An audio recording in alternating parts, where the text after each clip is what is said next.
இப்போதைக்கு வந்து பிரதீப் ரங்கநாதன் வந்து ரொம்ப டாப்பில் இருக்கிறார். ஏன்னா அவர் இயக்குன முதல் படம் சூப்பர் ஹிட்டு, அப்புறம் இயக்கி நடித்த படம் சூப்பர் டூப்பர் ஹிட்டு, அவர் கதாநாயகன் நடித்த படம் அதை விட பெரிய ஹிட்டு. இப்போ அடுத்து என்ன பண்ண போகிறார்? இப்பேற்பட்ட இப்படிலாம் ஒரு மனுஷன் உழைக்க முடியுமா அப்படிங்கிறது தனுஷ். ஒரு பக்கம் நடிக்கிறார், இங்கே நடிக்கிறார், ஹாலிவுட் படமாக இருக்குது, இங்கே ஹிந்தி படம் நடிக்கிறார், இங்கே படம் இயக்கிட்டு இருக்கிறார். அப்படின்னா அதாவது இந்த அசுரத்தனமான உழைப்பாங்க இல்லையா, அவர் கலைப்புலி எஸ் தானு, டிஜி தியாகராஜன், இப்படி ஒரு ஒரு கொஞ்சம் பேர் இருக்காங்க. இவங்க வந்து தமிழ் சினிமாவை காப்பாற்றுறாங்களோ இல்லையோ, தன்னைத்தானே காப்பாற்றிக்கிட்டாங்கன்னா ஆட்டோமேட்டிக்காக தமிழ் சினிமா காப்பாற்றப்பட்டுச்சுன்னு அர்த்தம். இந்த மாதிரி தான். இதில் வந்து ரொம்ப பெருசாக வந்து சிலாகிச்சு சொல்கிறதுக்கு பெருசாக இல்லை. தயாரிப்பாளர் 5 ஸ்டார் கதிரேசன் அவர்கள் வந்து தனுஷ் சாருக்கு ஒரு படம் பண்ணி தராங்க. அதாவது தனுஷ் சார்கிட்ட கால் ஷீட் வாங்கியிருக்காரு, இன்னும் அவருக்கான படம் எதுவுமே பண்ணி தரல அப்படின்ற மாதிரி அறிக்கை வெளியிட்டிருக்காங்க இல்லையா? இதை பற்றி நீங்கள் என்ன நினைக்கிறீங்க சார்? அவர் வந்து பணம் கொடுத்துட்டு எனக்கு வந்து நடித்து கொடுக்க மாட்டேங்கிறாரு. ஆனால் இப்போ என்ன, அவர் பணம் கொடுத்துருக்கும் போது தனுஷோட சம்பளம் வந்து 20 கோடி 25 கோடி இருந்திருக்கலாம். இன்றைக்கி வந்து 50 கோடி 70 கோடின்னு சொல்லி கேட்குற இடத்துல நான் அந்த சம்பளத்துக்கு எனக்கு நடித்து கொடு அப்படின்னு சொல்லி இவர் கேட்கும்போது என்னால் முடியாது அப்படின்னு சொன்னால் டைரெக்டாக முடியாதுன்னு சொல்லாமல் இழுத்தடிக்கலாம். அப்படி பார்த்தா வந்து விஷால் வந்து நிறைய அட்வான்ஸ்லாம் வாங்கி போட்டு அதுவும் கொஞ்சம் சர்ச்சை இடையில வந்துச்சு.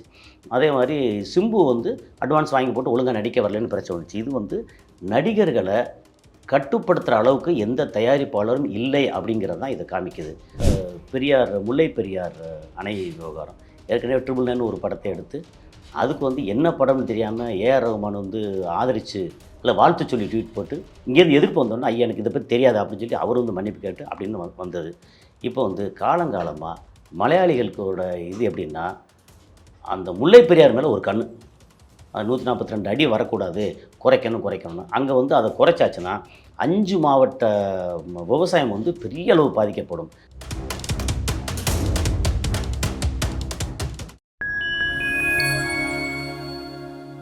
ஃபைன் டைம் சினி வியூவர்ஸ் அனைவருக்கும் வணக்கம்.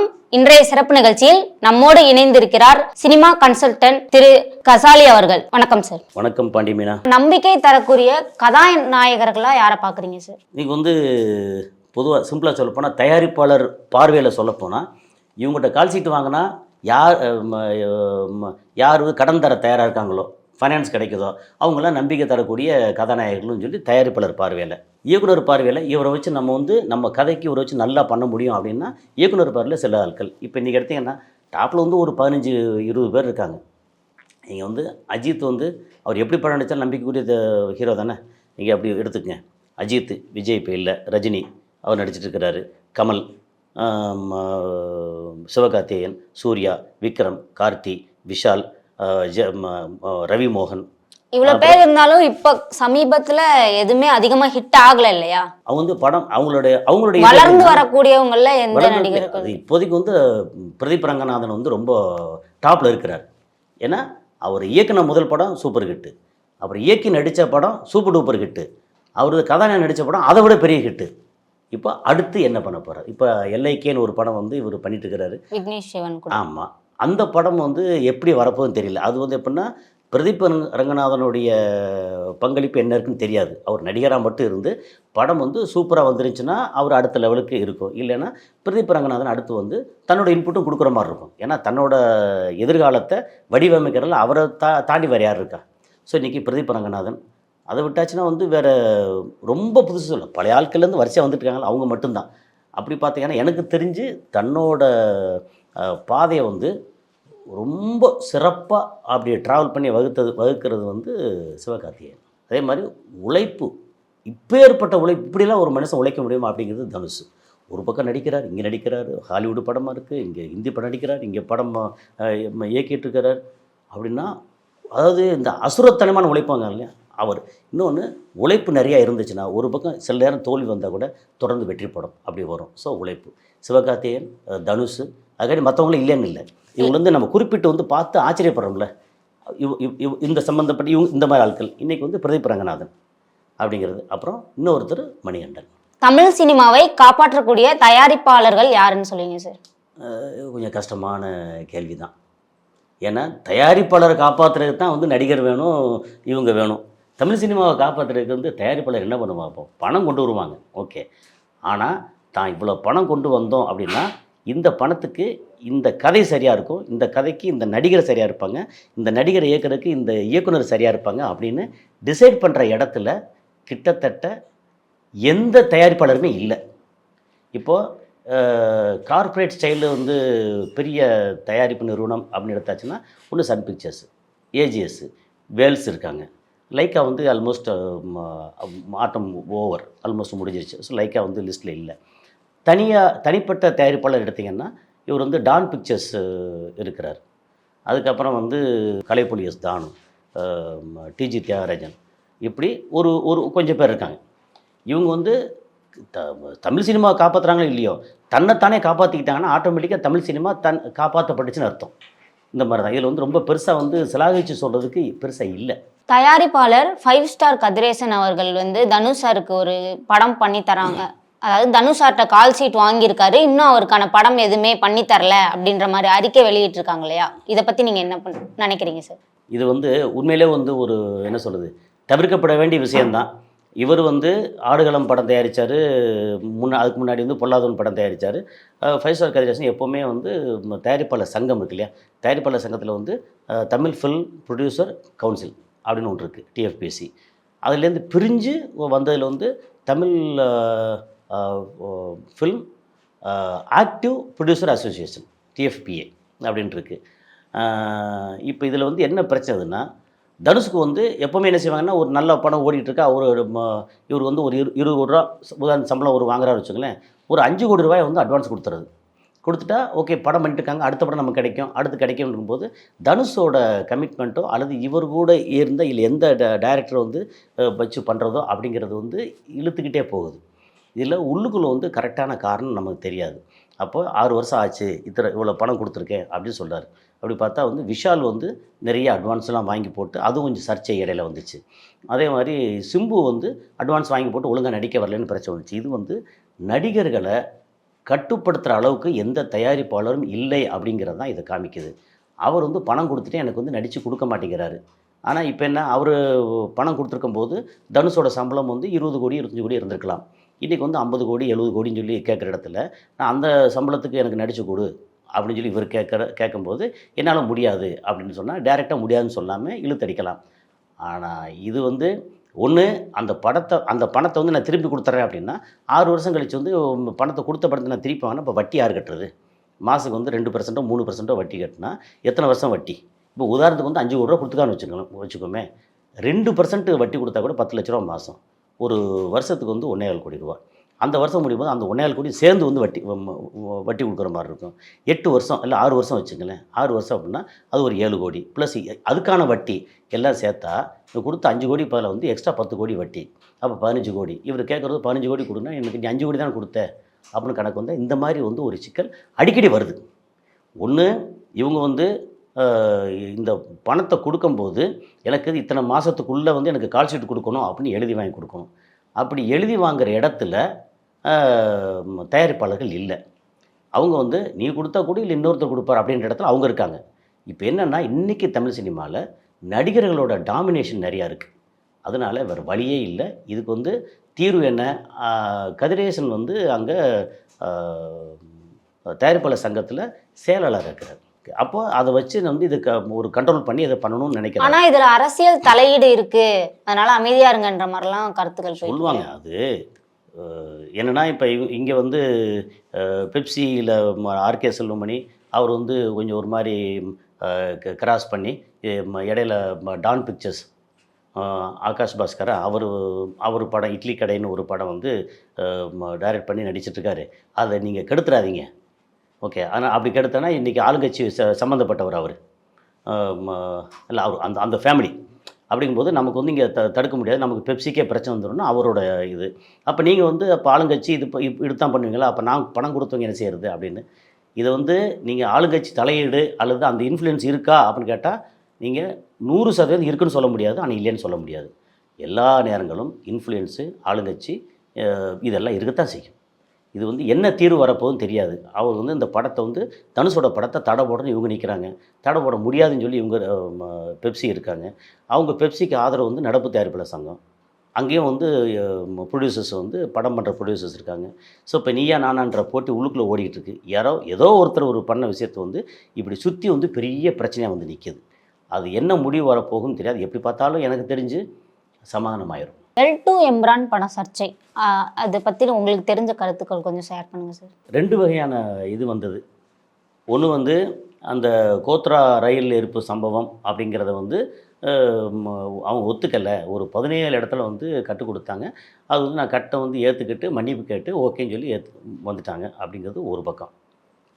இன்னொரு பக்கம் வந்து முல்லை பெரியார் அணை விவகாரம். ஏற்கனவே ட்ரிபிள் நைன் ஒரு படத்தை எடுத்து அதுக்கு வந்து என்ன படம்னு தெரியாமல் ஏஆர் ரகுமான் வந்து ஆதரித்து இல்லை வாழ்த்து சொல்லி ட்வீட் போட்டு இங்கேருந்து எதிர்ப்பு வந்தோன்னா ஐயா எனக்கு இதை பற்றி தெரியாது அப்படின்னு சொல்லி அவர் வந்து மன்னிப்பு கேட்டு அப்படின்னு வந்தது. இப்போ வந்து காலங்காலமாக மலையாளிகளுக்கோட இது எப்படின்னா, அந்த முல்லை பெரியார் மேலே ஒரு கண். அது 142 அடி வரக்கூடாது, குறைக்கணும். அங்கே வந்து அதை குறைச்சாச்சுன்னா 5 மாவட்ட விவசாயம் வந்து பெரிய அளவு பாதிக்கப்படும். அப்போ இது வந்து விவசாயம் சார்ந்த, மக்கள் சார்ந்த, வாழ்வாதாரம் சார்ந்த பிரச்சனை. அதை வந்து மலையாளத்தில் இருக்கிற, கேரளாவில் இருக்கிற அவ்வளோ பேரும் எல்லா இடத்துலையும் ஜாதி, மதம், இனம், கட்சி எல்லாத்தையும் தாண்டி வந்து அவங்க ஒற்றுமையாக இருப்பாங்க. நம்ம ஊரில் அந்த ஒற்றுமை இல்லைங்கிற ஒரு விஷயம் இருக்குது. ஆனால் மக்கள் வந்து தனிப்பட்ட முறையில் இறங்கினாங்கன்னா இந்த ஆட்சியாக இருக்கட்டும், கட்சியாக இருக்கட்டும், மதம், இனம் எதுவுமே வந்து முன்னாடி வராது. இப்போ வந்து என்ன நடக்குதுன்னா, இது வந்து எப்படின்னா அது வந்து அணை பற்றி ஒரு தப்பான இது வந்துருச்சு. அப்போ அதை எப்படி நீங்கள் போட போச்சு அப்படின்னு நம்ம வந்து பிருத்திவிராஜ் இருக்கார்ல, அவர் வந்து தமிழில் தான் பெருசாக வந்தார். அப்புறம் அங்கே தமிழ்லேயே வந்து இன்ட்ரடியூஸ் ஆகி நல்ல ஒரு இதில் படங்கள் நடித்தார்ல, அவராக இருக்கட்டும். அதே மாதிரி மோகன்லால் மேலே என்ன ஒரு கருத்து இருக்குன்னா, அவருக்கு எப்போவுமே தமிழர்களை பிடிக்காது. ஆனால் தமிழ்நாட்டு மருமகன் அவர். எப்போவுமே அவர் படங்களில், மலையாள படங்களில் தமிழர்களில் வந்து எப்போவுமே தரக்குறைவாக பேசி பண்ணாருன்னு சொல்லி ஏகப்பட்ட விமர்சனம் அவர் மேலே இருக்குது. அதனால் அவர் வந்து தமிழர்களுக்கு ஒரு சாதகமான சரியான ஆள் இல்லைன்னு ஒரு கருத்து. அப்புறம் இப்போ இதில் இன்னொரு முக்கியமான விஷயம் என்னென்னா, இதுக்கான ப்ரொடக்ஷனில் வந்து லைக்கா இருந்தது. லைக்கா அப்புறம் கடைசியில் பண விவகாரத்தில் கொஞ்சம் பிரச்சனை வந்துச்சு. ஆனால் அதை வந்து இன்னொரு ப்ரொடியூசர் யாருன்னா கோகுலம் சிட் ஃபண்டு. அந்த கோகுலம் சிட் ஃபண்டு வந்து இப்போ படங்கள் வந்து வாங்கி விற்கிறது, படம் தயாரிக்கிறது அப்படின்றது. அப்போது இந்த விவகாரம் வந்து படம் பண்ணும்போது உங்களுக்கு தெரியாதா? நீங்கள் வந்து தமிழ்நாட்டில் வந்து ஐ திங்க் 447 பிரான்ச்சஸ் வச்சு ஓஹோன்னு வாழ்ந்துக்கிட்டு இருக்க நீங்கள் வந்து தமிழர்களுக்கு எதிராகவே நீ வந்து படம் பண்ணுறதுக்கு காசு கொடுப்பியா? எங்கள் காசை எடுத்துகிட்டு எங்களுக்கே நீ வந்து எதிராக பண்ணுவியா? அப்படின்ற மாதிரி அங்கே ஒரு சர்ச்சை பிரச்சனை இருக்குது. இப்போ கேள்விப்படுறது என்னென்னா, தேனியில் வந்து அந்த அந்த அந்த ஏரியாக்களில் கோகுலம் சிட் ஃபண்ட் இருக்குல்ல, அந்த நிறுவனங்களை வந்து அடித்து உடைக்கிறதா கேள்வி. அது எந்த அளவுக்கு இன்னும் வந்து இந்த வீடியோக்கெல்லாம் வரலை. ஆனால் நான் கேள்விப்பட்டது கோகுலம் சிட் ஃபண்ட் எல்லாம் க்ளோஸ் பண்ணிட்டாங்க அங்கே அந்த ஏரியாவில். தமிழ்நாடு முழுக்க வந்து கோகுலம் சிட் ஃபண்ட் மேலே யாரும் போடாதீங்க, 8000 கோடி ரூபா டேர்ன் ஓவர், நம்ம பணத்தை வச்சுட்டு நம்ம கண்ணே குத்துவியா அப்படின்னு இருக்குது. ஸோ இது வந்து பெரிய வந்து என்ன சொல்கிறது, வாழ்வாதார பிரச்சனை. எல்லாரையும் தமிழர்களோட உணர்ச்சியை தூண்டி ஒற்றுமையை கொண்டு வந்துடுது. இப்போது மும்மொழி கொள்கைன்னு வரும்போது எல்லோரும் ஒன்று சேர்றாங்க இல்லையா, அந்த மாதிரி இதை வந்து சொல்லும்போது நீ திரும்ப இது பண்ணிகிட்டே இருப்பியா அப்படின்னு அவங்கள எதிர்ப்பு பெருசாக வந்திருக்கு. என்ன பண்ணாலும் படம் வெளியே வந்துருச்சு.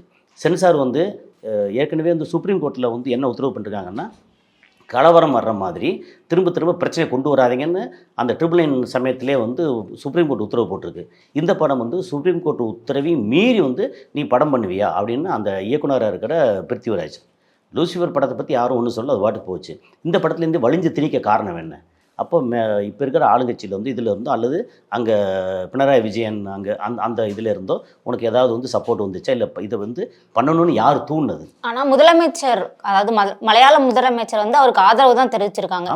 அந்த மாநிலம் தானே, அந்த மாநிலத்தில் வந்து அங்கே நீர்மட்டம் குறைஞ்சனா அவங்களுக்கு நல்லதுன்னு நினைக்கிறாங்க. ஏன்னா நீர்மட்டம் மேலே வர அவங்களுடைய சில ஏரியாக்கள் வந்து பாதிக்கப்படும். நீர்மட்டம் குறைஞ்சிச்சுன்னா அந்த ஏரியாக்கள் அவங்க விவசாயம் பார்ப்பாங்க. அவங்களோட நல்லதுக்கு இங்கே கண்ணை குத்தன்னு பார்க்குறாங்க. இப்போ எப்போவுமே இது வந்து மாநில பிரச்சனையாக பெருசாக வரக்கூடியது. இன்னொரு இது வந்து இப்போ சமீபத்தில் இது சம்மந்தமாக டிஸ்கஸ் பண்ணும்போது ஒரு விஷயம் வந்துச்சு. என்னென்னா, இங்கே கேரளாவில் வந்து மழை வெள்ளம் பயங்கரமாக வந்துச்சுன்னா தமிழ்நாட்டிலேருந்து அரசு வந்து நிதி உதவி பண்ணுது, நடிகர்கள் நிதி உதவி பண்ணுறாங்க, பெரிய கம்பெனிகள் நிதி உதவி பண்ணுறாங்க. அப்புறம் ஈவன் வந்து இந்த வார பத்திரிகை இவங்கெல்லாம் வந்து லட்சக்கணக்கில் வந்து எல்லாத்தையும் வாங்கி அவங்க பங்கையை சேர்த்து போட்டு கேரளாவுக்கு வந்து அள்ளி கொடுத்தாங்க. அப்புறம் அரபு நாடுலேருந்து பணம் வந்து எக்கச்சக்கமாக வந்து குமிஞ்சது, எல்லாம் நடந்தது. ஆனால் இப்போ சென்னையில் வெள்ளம் வந்திருக்கட்டும், கடலூரில் வந்திருக்கட்டும், திருநெல்வேலியில் வந்திருக்கட்டும், கேரளாவிலேருந்து யாருமே கொடுக்கல. Correct. அப்போது நீங்கள் பாதிக்கப்பட்டால் நாங்கள் கொடுப்போம், நாங்கள் பாதிக்கப்பட்டு நீ வேடிக்கை பார்ப்பியா அப்படிங்கிற மனப்பான்மை வந்து இப்போ நிறையா தமிழர்களுக்கும் வந்திருக்கு. இது வந்து அரசியலை தாண்டி சினிமாவை தாண்டி சாதாரண பொதுமக்களே கேட்குற கேள்வியாக வந்திருக்கு. அப்போ நீ வந்து எங்களை வந்து நீ தலைமையில் ஏறி உட்காந்து இப்படி கொட்டிக்கிட்டே இருப்ப, நாங்கள் வந்து வேடிக்கை பார்த்துட்டே இருப்போமா அப்படிங்கிற மனப்பான்மை வந்து இப்போ நிறையா வந்துட்டுருக்கு. இப்போ நான் இது வந்து என்னோடய சொந்த கருத்து இல்லை, நான் வந்து நிறையா பேசுகிறேன், விவாதிக்கிறேன். அப்படி அந்த இடத்துல வந்து இந்த கருத்துக்கள்லாம் வருது. அப்போது நீ வந்து மலையாளி வந்து இப்படி தான் இருப்பேன்னா தமிழர்கள் வந்து நாங்கள் வேறு மாதிரி இருப்போம் அப்படிங்கிற இடத்துக்கு இப்போ வந்து வந்துக்கிட்டு இருக்கு. அதனால் இந்த எம்புரான் இது வந்து ஒரு தவறான படம் அப்படிங்கிற புரிதல் வந்து ஆனால் 500 கோடிக்கு மேலே வசூல் ஆயிடுச்சுங்களே. அது வெளியே சொல்லுவாங்க என்ன வசூல் என்ன இதெல்லாம் வந்து தமிழ்நாட்டில் வந்து தேட்டர் பூரா வந்து காத்தாடிட்டுருக்கு. அது நிறைய ஃபோட்டோ வீடியோலாம் போட்டிருக்காங்க. அப்போ வசூல் வந்திருக்கு அப்படின்னா அது என்ன மாதிரி வசூல் அப்படின்னு சொல்லி அதை வெளியே சொல்ல முடியாது.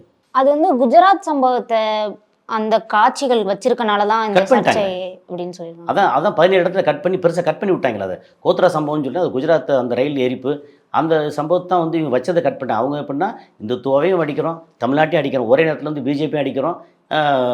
ஏன்னா அங்கே கேரளாவில் வந்து பிஜேபி கிடையாது, ஒன்று காங்கிரஸ் இல்லைன்னா கம்யூனிஸ்ட்.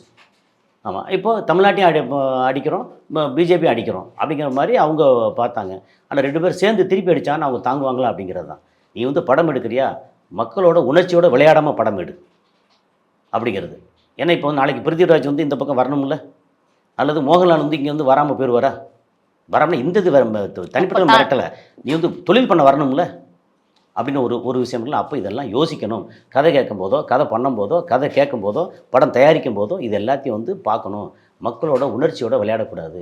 இன்றைக்கி வந்து உதாரணத்துக்கு வந்து ஒரு 447 பிரான்ச்சில் கோகுலம் சிட் ஃபண்டு பிரான்ச்சில் ஒரு 100 பிரான்ச் வந்து பாதிக்கப்பட்டுச்சுன்னு வச்சுங்களேன். யாருக்கு பாதிப்பு? அவங்களுக்கு நேரடியாக பாதிப்பு, இங்கே உள்ள மக்களுக்கும் பாதிப்பு தானே. அப்போ இதெல்லாம் வந்து ரொம்ப யோசிக்கணும் அப்படிங்கிறதான். படம் பண்ணும்போது ரொம்ப கேர்ஃபுல்லாக இருக்கணும். மத ரீதியாக, இன ரீதியாக, ஜாதி ரீதியாக ரொம்ப இறங்கி போட்டு அடித்து நமக்கு வந்து ஒரு விளம்பரம் கிடைக்குது, நெகட்டிவ் விளம்பரம் ஒரு மாதிரி கிடைக்குதுன்ற பேரில் வந்து மக்களை வந்து அஜிடேட் பண்ணாதீங்க அப்படிங்கிறது தான் இது. இதில் வந்து மோகன்லால் சாருக்கு வந்து இந்த படம் எடுத்ததே தெரியாது, அதாவது அவர் தான் நடித்தார், அவர் தான். ஆனால் அவருக்கு வந்து போட்டு காட்டல, அது போட்டு காட்டல நான் வெளியிட்டு இருக்க மாட்டேன் அப்படின்னு பேசுறது யார்? அவர் இல்லாமல் வேறு யாரும் பேசுனாங்களா? படம் நடிக்கும்போது சீன் பேசினா வந்து அவர் பார்க்கலையா? இல்லை இது வந்து என்ன இது தெரியலையே, அவர் பேசுகிறது வந்து கரெக்டானு தோணலையே. ஒரு கதையை கேட்டுக்க மாட்டாரா? ஓகே, அப்புறம் படம் ஷார்ட் பை ஷார்ட்டாக எடுத்து முடிச்சதுக்கப்புறம் டயலாக் பேசும்போது ஓட்டிட்டு இருப்பாங்கல்ல, அப்போ பார்த்துருக்க மாட்டாரா? தெரியாது அப்படின்னா நம்ம சின்ன பிள்ளை. அதாவது கோர்வையா படத்தை வந்து முழுசா போட்டு காட்டல அப்படின்ற மாதிரி சொல்லியிருக்காங்க. இன்னைக்கு வந்து சீன் வந்து டயலாக் பேசும்போது சீன் பை சீனாக போட்டு காமிப்பாங்கல்ல, ஷூட் பண்ணும்போது தான் வந்து பிச்சு ஷூட் பண்ணுவாங்க. இது கொஞ்சம் அது கொஞ்சம் மாற்றி பண்ணுவாங்க. அப்போ கூட தெரியாமல் வச்சுக்கலாம். ஆனால் இவ்வளோ பெரிய டாப்பில் இருக்கிற ஒரு ஹீரோ ஸ்டார், அவருக்கு வந்து கதையை சொல்லாமல் படம் எடுப்பாங்களா? இதெல்லாம் நம்புகிற மாதிரியா இருக்குது. ஸோ இது வந்து அவர் சொல்கிறது வந்து பொய். பிருத்திவிராஜ் சார் வந்து தேச துரோகி அப்படின்னு சொல்லிட்டு ஒரு பத்திரிகையில் எழுதியிருக்காங்களே, இது எப்படி பார்க்குறீங்க சார்? இந்த தமிழின துரோகி வச்சுக்கலாம். அவங்க வந்து குஜராத்தை பற்றி எழுதுனா அவங்க தேச துரோகிம்பாங்க. நம்ம என்ன சொல்லுவோம்னா நீ தமிழ்நாட்டுக்கு துரோகின்னு சொல்லுவோம்.